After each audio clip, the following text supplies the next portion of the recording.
begins with a man named David. He was a traveling salesman, exhausted after weeks of work. When he arrived in Las Vegas, he booked a cheap hotel just off the Strip. It wasn't glamorous, but it was affordable, and all he wanted was a bed. The hotel clerk was polite but odd. He hesitated when David asked for a room, then finally slid a key across the desk. The tag read Room 6, but the clerk's eyes lingered too long on it, as if warning him silently. David brushed it off. He was tired, hungry, and the glowing slot machines in the lobby whispered promises of fortune. When he entered Room 6, he noticed the first oddity. The air felt heavy, thick, almost like walking into water.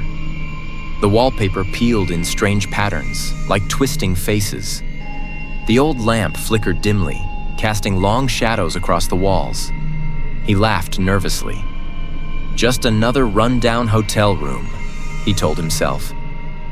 But deep down, he felt something watching. At midnight, David awoke to whispers. At first, he thought it was the TV left on, but the screen was black.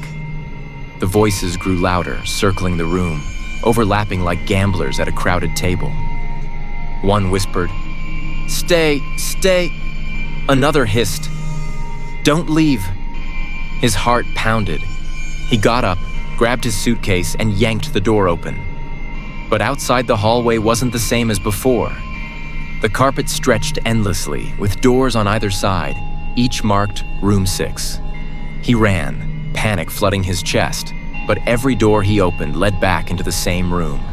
The peeling wallpaper, the flickering lamp, the suffocating air. David shouted, "Hello? Someone help!" But the only reply was his own voice echoing back, warped and distorted. His whispers grew into laughter now. Cruel, mocking laughter.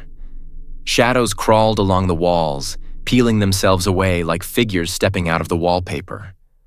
Their faces were pale, hollow, their eyes empty sockets that stared straight through him. One figure stepped forward, its voice low and rasping. "You checked in." "You don't check out," David backed against the bed, his breath shallow, his body trembling. He pulled out his phone to call for help, but the screen only displayed a single message glowing red. Room 6. The shadows lunged, surrounding him. He screamed, but his voice was swallowed by the heavy air, muffled like he was screaming underwater. And then, silence.